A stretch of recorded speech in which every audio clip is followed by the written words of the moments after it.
Capítulo 5 do livro O Poder Secreto do Jejum e da Oração. Humildade, a posição de triunfo. Em 1986, durante um período de 40 dias de jejum, o Senhor falou-me que estava enviando um avivamento a nível mundial e, consequentemente, uma grande colheita de vidas sem precedentes. Acredito que estamos entrando em um período que poderíamos chamar de pós-carismático ou onda de avivamento. Já estamos começando a ver as primeiras gotas desta chuva da unção e glória de Deus. As primeiras impressões que o Senhor colocou em meu espírito sobre esta grande colheita foi há mais de 10 anos atrás. Muitos outros profetas e líderes cristãos, incluindo o irmão Paul Cain, têm tido também a mesma visão por mais de 10 anos. Acredito que hoje, como nos dias do profeta Elias, estamos presenciando o início de um grande derramamento do Espírito. O que estamos vendo, na verdade, é uma pequena nuvem no horizonte. Não é maravilhoso? Todavia, o que se segue a esta pequena nuvem é um grande mover e fluir de Deus nestes dias em escala nunca vista em nenhuma geração. Acredito que até mesmo o menor grupo de oração não poderá se conter dentro dos prédios das igrejas. Com certeza, haverá congregações locais que serão obrigadas a realizar seus cultos dominicais em estádios esportivos.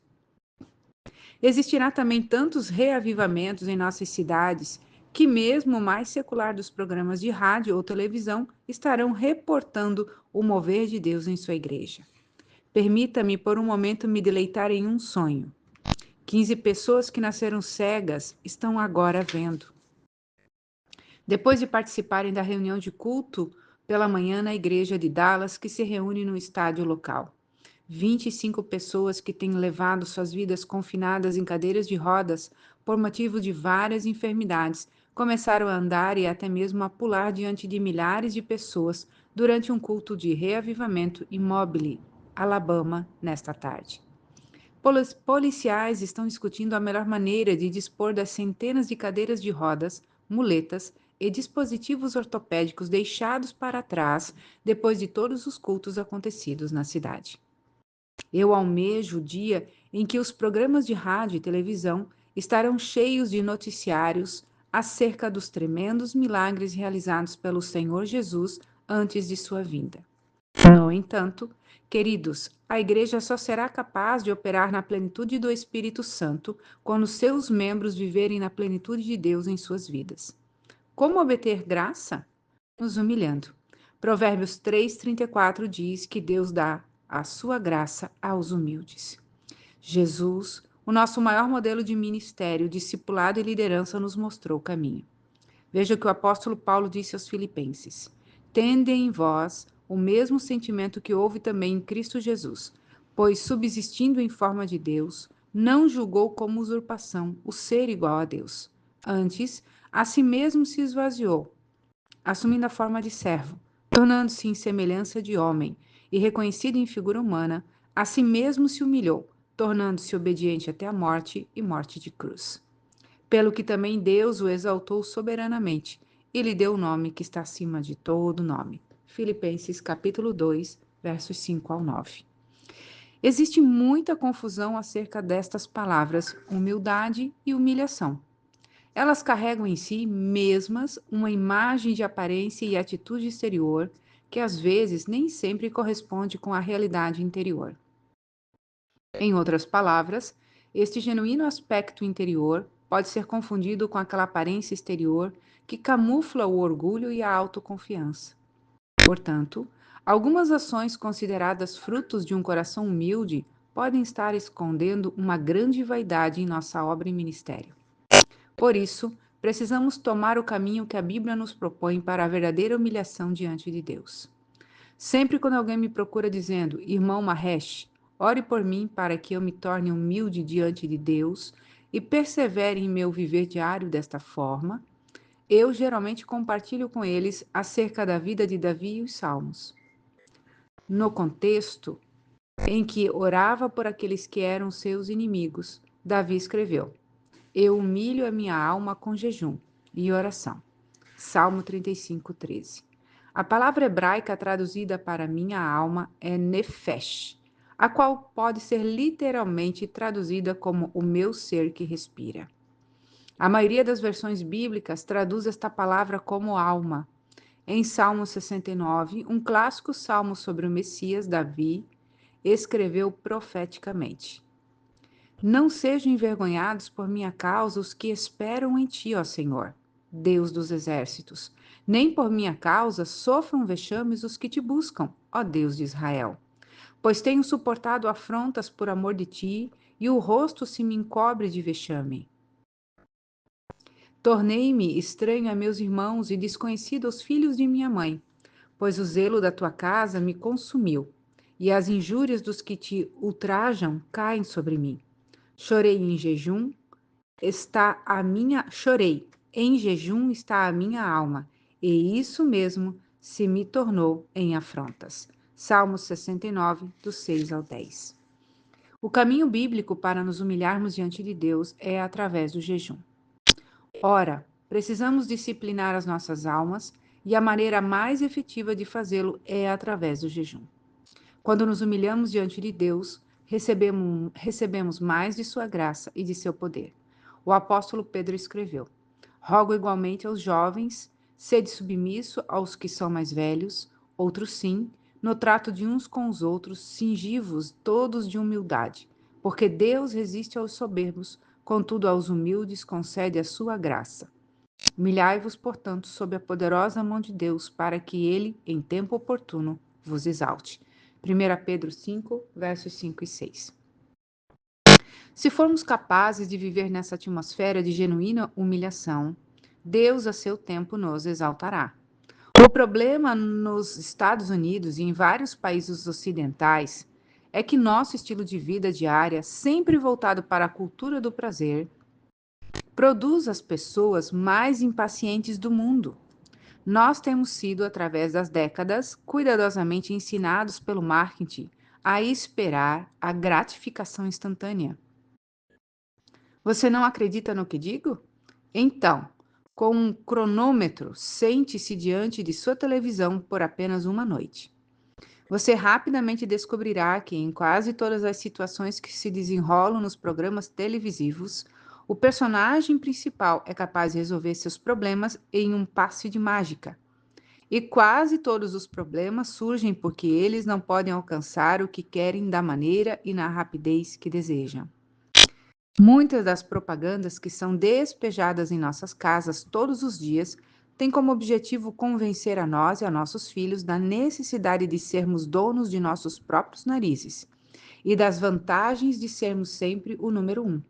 Suponho que eles acreditam que, se formos expostos a uma mentira por um tempo suficiente, ela se tornará a pura verdade. A nossa vida não pode funcionar desta maneira. Deus, em Sua palavra, nos diz que, se nos humilharmos, Ele nos exaltará. Ele escolheu este pequeno órfão indiano. Considere as promessas dele novamente. Ele disse que nos exaltaria. Esta promessa é tremenda e sai da boca daquele que nunca mente ou falha em cumprir as suas promessas. Como eu me humilho diante da inexplicável graça e misericórdia concedidas a mim. Ele escolheu aquele pequeno órfão indiano, oriundo de um remoto lugar, e o conduziu a vários anos de jejum e oração. Posteriormente, o levantou para conduzir várias cruzadas de evangelismo com curas, sinais e prodígios em 86 países. Ele o usou até mesmo, não sei por qual razão, ele o sabe, para ministrar milagres em Jerusalém, apenas a alguns metros de algumas ruas onde Jesus andou. Quem sou eu? Por que eu e minha esposa Bonnie temos sido tão abençoados com o privilégio de ver Deus realizar tantos milagres em nosso ministério? Com certeza não é por nossa própria causa. Toda a glória seja dada somente a Ele. A única coisa que posso dizer é: Senhor, a sua misericórdia para com este pequeno indiano órfão é maravilhosa. Obrigada, Senhor. Você pode escolher viver uma vida de contínua humilhação diante de Deus. Ore ao Senhor constantemente. Senhor, o meu desejo é me humilhar diante da sua presença. A coisa mais maravilhosa que acontece quando nos humilhamos debaixo de sua potente mão é que é o seu tempo. Ele nos exalta e nos unge para realizar a sua obra. Não fiquemos ansiosos por coisa alguma, apenas humilhemo-nos, reconhecendo que não somos nada diante dele. Uma das mais interessantes passagens sobre humilhação, jejum e oração está no segundo livro das Crônicas. Se o meu povo, que se chama pelo meu nome, se humilhar e orar, e buscar e me buscar, e se converter dos seus maus caminhos, então eu ouvirei dos céus, perdoarei os seus pecados e sararei a sua terra.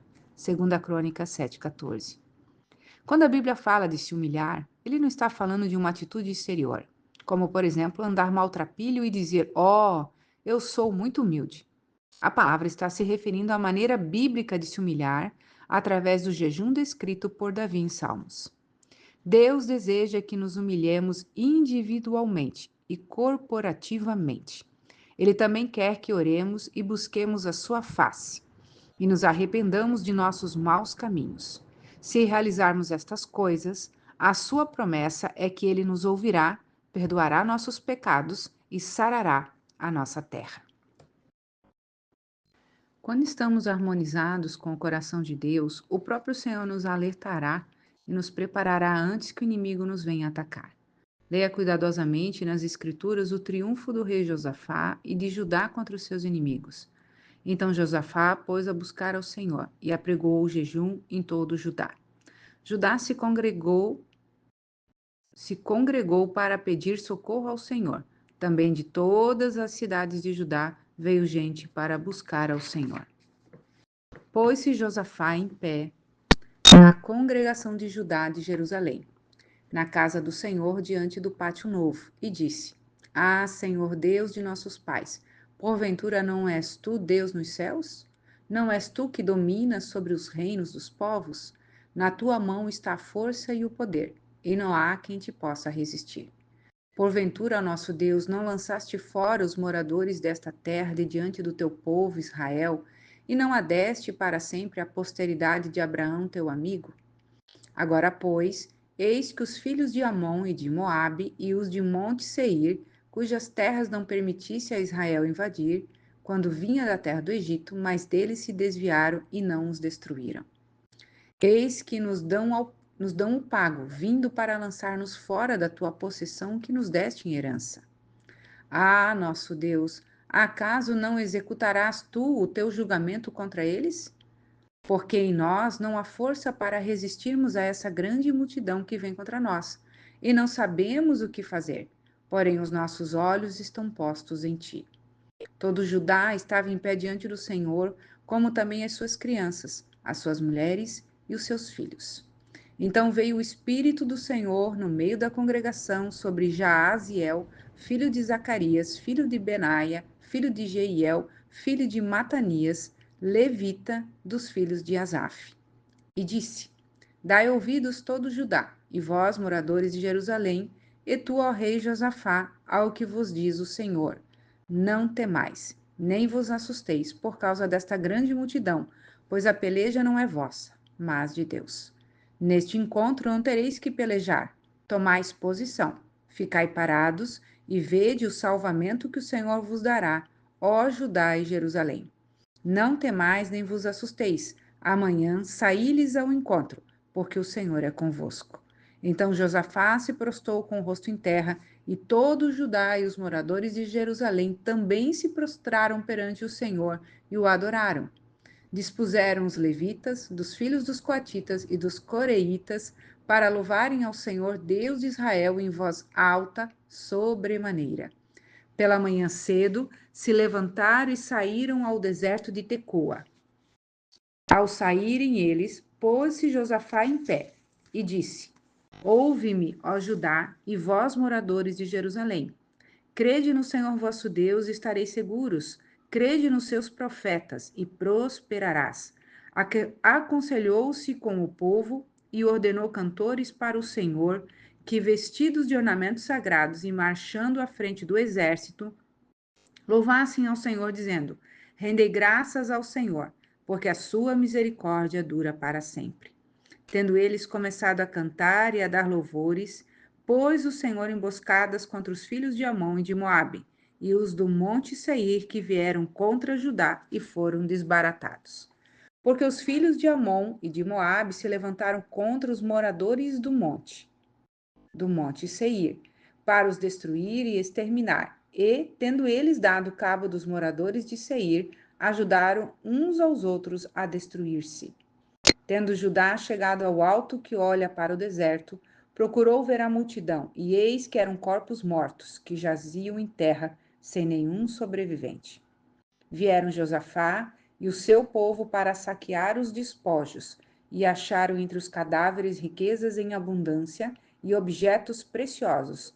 Tomaram para si mais do que podiam levar, e 3 dias saquearam o despojo, porque era muito. Segunda Crônicas 20, versos 3 ao 7, 10, 15 e 17, 25.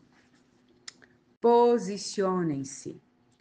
A palavra do profeta Judá e a igreja em nossos dias é a mesma. Posicionem-se. Existe um lugar além da vitória chamado triunfo. A vitória fala de vencer os seus inimigos, mas o triunfo vai além de mera vitória. Quando você triunfa, você sai da batalha com muito mais que você tinha antes. Oh, queridos, Deus quer nos dar muito mais. Para sermos vitoriosos e triunfantes, temos primeiramente que aprender a nos posicionarmos em tempo de aflições e crises. Infelizmente, tenho observado um triste fato. Muitas pessoas que passam por situações dolorosas encontram mais simpatia no mundo do que no corpo de Cristo.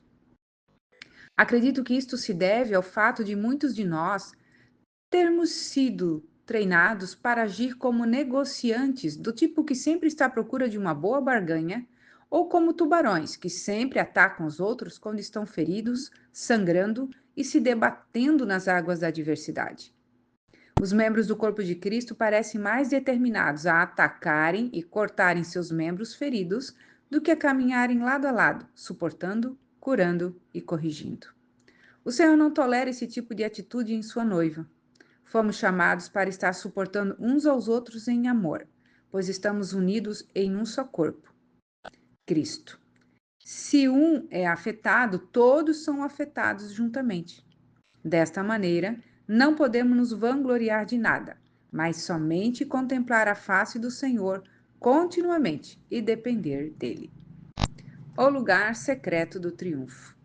Qual foi a primeira coisa que o rei Josafá fez quando seu povo sucumbiu em seus problemas e derrotas? Ele convocou um jejum para a nação inteira e todos estavam prostrados diante do Senhor orando. Ó Senhor, queremos nos humilhar diante de sua presença. Ora, irmãos, quando assumimos uma posição de humilhação, estamos abrindo a porta para Deus tomar o seu lugar em nossas vidas. Certa vez, quando participava de um período de jejum com mais alguns irmãos, alguém me procurou perguntando: Para que você está jejuando? Confesso que fiquei um pouco irritado com a forma que aquela pergunta me foi dirigida. Tal pergunta demonstrava que aquela pessoa só via o jejum como uma forma de troca com Deus, ou um toma lá, me dá cá. Esta não deve ser a nossa atitude. Quando dispusermos a nos humilharmos diante de Deus, o nosso único desejo deve ser buscar a sua face e não meramente as suas mãos em busca de dádivas. Nós te desejamos acima de tudo, te desejamos. Queremos ver a sua glória e a sua presença. Que esta seja a nossa oração sincera. Moisés conheceu o segredo da bênção. Quando o Senhor lhe ordenou para que seguisse a sua caminhada com o povo no deserto, ele foi sábio quando orou ao Senhor. Se a tua presença não vai comigo, não nos faça subir deste lugar. Êxodo 33, 15. Creio que o Senhor estava esperando por essa oração de Moisés. O Senhor está esperando você pedi-lo para se envolver com a sua vida e com o seu futuro. A maneira correta de fazermos isto, repito, é nos humilharmos debaixo da mão poderosa do Senhor. Assim, o Senhor nos colocará não somente em posição de vitória, mas também de triunfo, como nos assegura o versículo 12 em 2 Crônicas 20. Esdras fez petição a Deus e jejuou. O profeta Esdras enfrentou uma situação agonizante que colocava em risco um grande número de famílias. Artaxerxes, o rei da Pérsia, havia lhe dado ouro, prata e outras mercadorias para a restauração do Templo de Jerusalém. Esdras fora comissionado para liderar um grupo de família de levitas e muitos outros judeus no caminho que voltavam para Jerusalém. Aquele rico tesouro em ouro e prata oferecido pelo rei seria transportado através de um território muito perigoso e sem o cuidado de nenhum exército ou escolta. A cada passo, eles se distanciavam cada vez mais de Babilônia, onde estavam protegidos, e gradativamente mergulhavam em um território desguarnecido e sem lei. Todos os habitantes encontrados durante aquela longa jornada de retorno haviam sido abertamente hostis a eles no passado. Contudo, o sacerdote Esdras tomou uma atitude que foi de importância crucial antes de começar a perigosa viagem da Babilônia para Jerusalém. Então, apregoei ali um jejum junto ao rio Aava, para nos humilharmos perante o nosso Deus, para lhe pedirmos jornada feliz para nós, para nossos filhos e para tudo o que era nosso.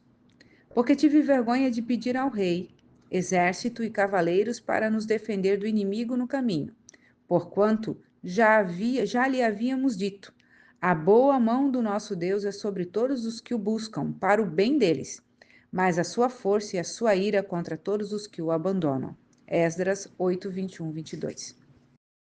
Esdras, pela fé, disse ao rei Artaxerxes que a mão do Senhor estaria protegendo-os. Todavia, não somente falou, mas também fez algo muito importante.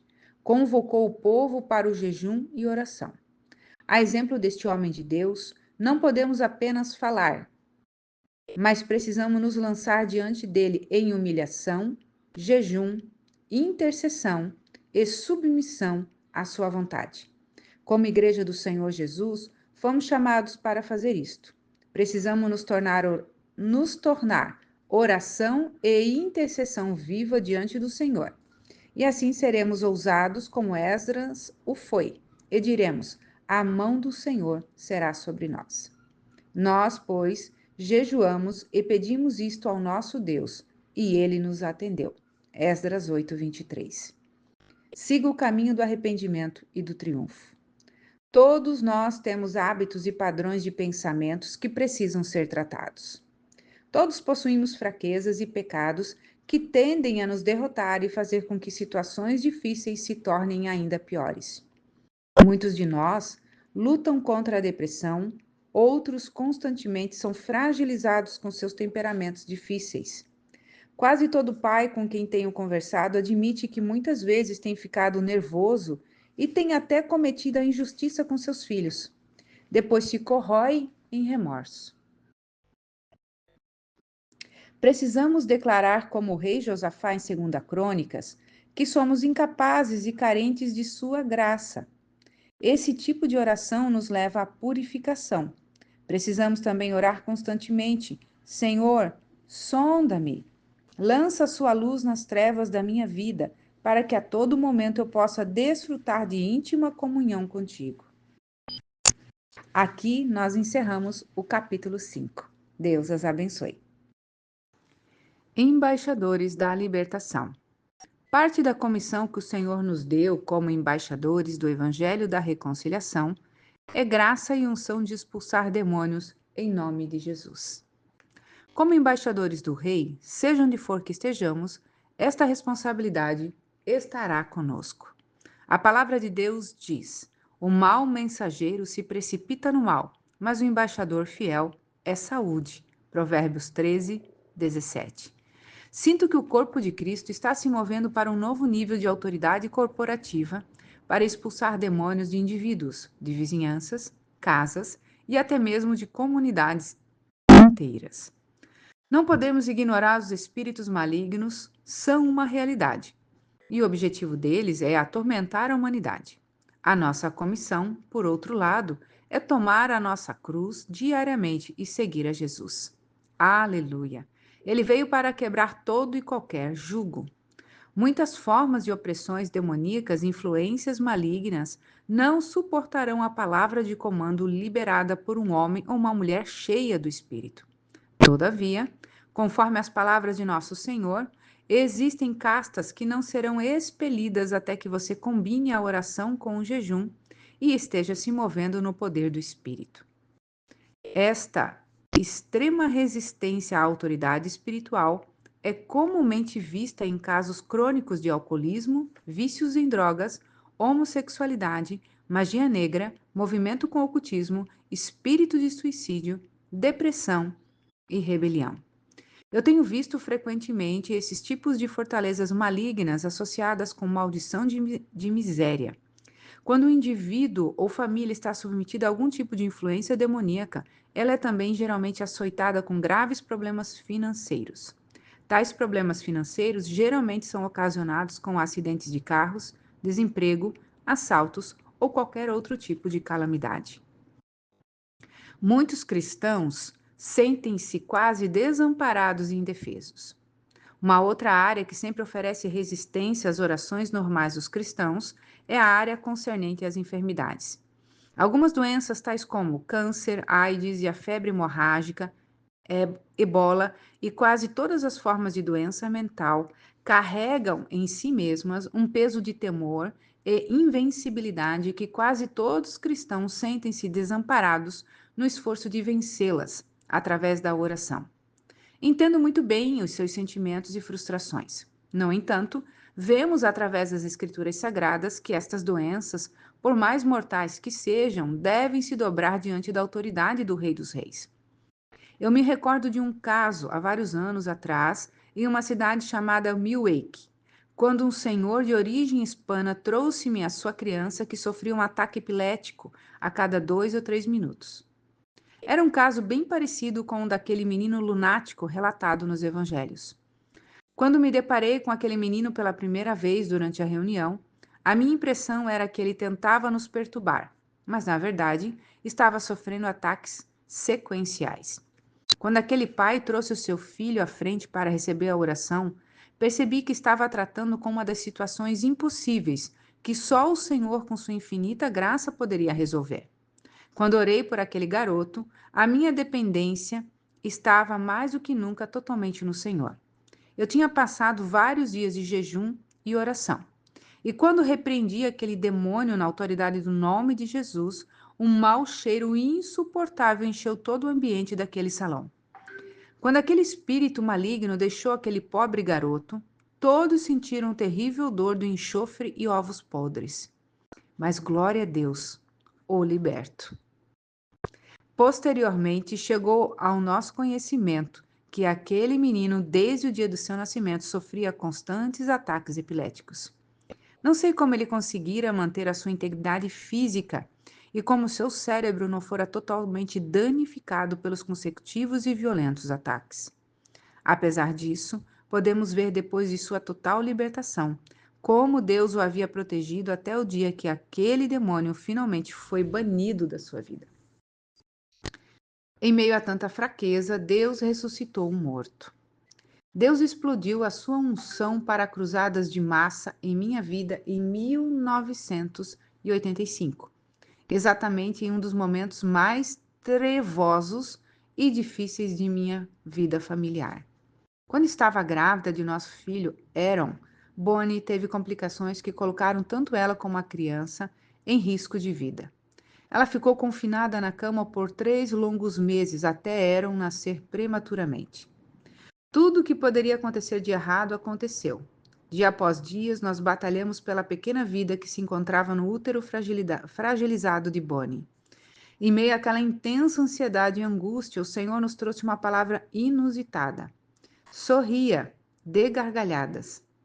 O que nos pareceu totalmente inapropriado naquele momento se tornou simplesmente o que o médico nos ordenou a fazer. Deus sabe lá por quê.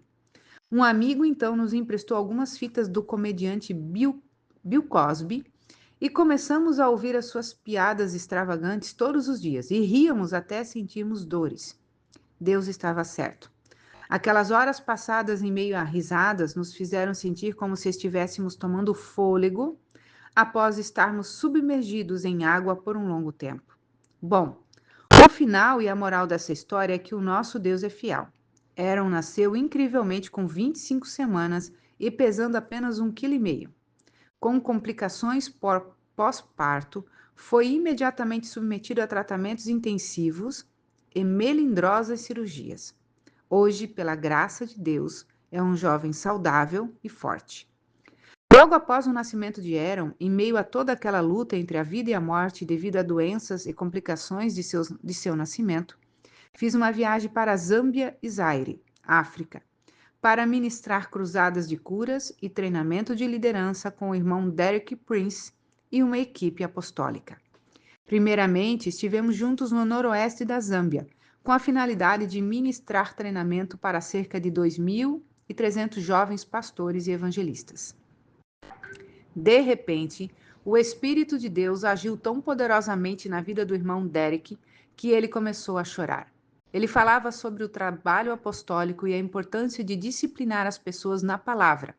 E para terminar a sua palestra, adicionou: Eu ensinei tudo o que eu sei ao irmão Mahesh, mas Deus o ensinará um pouco mais, e os frutos de sua vida serão 10 vezes mais abundantes do que em minha vida. Ouvindo aquelas palavras, me derramei em lágrimas e disse para mim mesmo: Como será isto? De maneira nenhuma posso ser comparado à sabedoria, unção e maravilhosa habilidade em ensinar que Derek Prince possui. 2 semanas e meia mais tarde, eu me encontrava sozinho no Zaire. O irmão Derek tinha ido para o Zimbábue para ministrar nas cruzadas de cura e libertação. Na primeira noite daquela cruzada, Deus trouxe 100.000 pessoas e já no final da semana, cerca de 360.000 pessoas estavam frequentando as reuniões. Algum tempo depois, o irmão Derek disse-me que o maior número em uma reunião que teve em Zimbábue foi a 10ª parte, ou seja, 36.000 pessoas. Então o Senhor falou em meu coração: Você está vendo? Eu posso todas as coisas. Durante aquela mesma semana, em uma daquelas reuniões no Zaire, anteriormente conhecido como Congo Belga, o Senhor me deu uma palavra de revelação um tanto quanto perturbadora e específica. Naquela noite, estava com meu coração bem sobrecarregado de preocupações com Bonnie e o meu filhinho Aaron, que lutava pela vida a meio mundo, distante de mim. Em meio aos meus pensamentos, a palavra do Senhor veio poderosa e clara como um sino que toca. Existe um homem aqui cujo filho morreu esta manhã. Chame-o, eu vou ressuscitá-lo. Fiz exatamente o que o Senhor havia ordenado e anunciei àquela grande multidão à minha frente que Deus havia dito que tinha um homem naquele lugar cujo filho havia falecido naquela manhã. Um burbúrio que se tornou um grande rugido estremeceu aquele lugar. Convidei aquele homem para vir à frente. Jamais esquecerei a visão daquele homem correndo em minha direção. Apenas existia uma certeza em meu coração. Somente o poder de Deus podia restaurar a vida e o fôlego ao filho daquele homem. Eu conto a história completa deste milagre em meu livro Only Love Can Make a Miracle. Para o momento, relatarei o seguinte: Cat Sheening tinha morrido às 4 horas daquela manhã de malária. Por volta de meio-dia, Deus já o tinha milagrosamente ressuscitado. Aleluia! Uma cópia da certidão de óbito de Cat Sheen foi reproduzida em minha autobiografia. Toda a história, toda a glória deste milagre é somente para o Senhor. Em minha fraqueza, o Senhor revelou-me o seu poder. Eu atribuo definitivamente estas maravilhas em meu ministério à disciplina que o Senhor tem me ensinado sobre o jejum e oração. Em todos estes anos, percebo que o Senhor tem lançado fundamento em minha vida e me purificado no sentido de fazer-me mais sensível à sua palavra e, assim, tornar-me um cooperador mais efetivo com a sua obra. A diferença entre vitória e triunfo.